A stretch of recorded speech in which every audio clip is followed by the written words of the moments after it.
1923 সালে হঠাৎ একদিন কলিকাতা হইতে তার আসিল, আমার শ্বশ্রুমাতা দেহত্যাগ করিয়াছেন।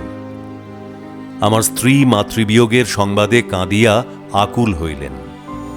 3 রাত্রি পর শ্রাদ্ধ করিতে হইবে। আমরা নাকি ব্রাহ্ম।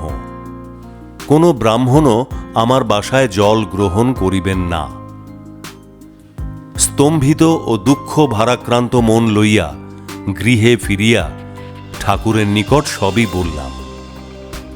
ঠাকুর বলিলেন, কাহারও কিছু করিতে হইবে না, আমি নিজেই কাশী গিয়া আপনার শাশুড়ির শ্রাদ্ধ করিয়া আসিব। 4-5 দিন পরে ঠাকুর কাশী হইতে ফিরিয়া আসিলেন। ঠাকুর বলিলেন, আপনার শাশুড়ির শ্রাদ্ধ কার্য খুব ভালোভাবেই সম্পন্ন হইয়াছে। গুরুদেব স্বয়ং তাহার স্বগণ সহ এই শ্রাদ্ধে উপস্থিত ছিলেন।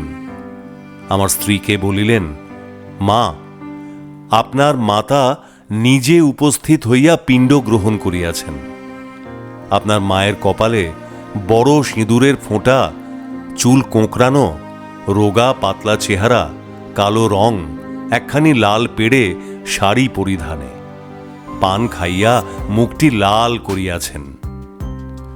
ঠাকুরের বর্ণনা শুনিয়া আমি অবাক।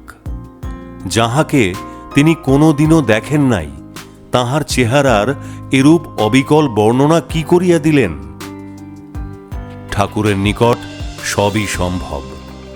শ্রাদ্ধে কত টাকা খরচ হইয়াছে জিজ্ঞাসা করাতে ঠাকুর বলিলেন, প্রায় 300 টাকা শ্রাদ্ধে ব্যয় হইয়াছে। বড় মহোৎসব হইয়াছে। অনেক সাধু মহাপুরুষ এই উৎসবে যোগদান করিয়াছেন।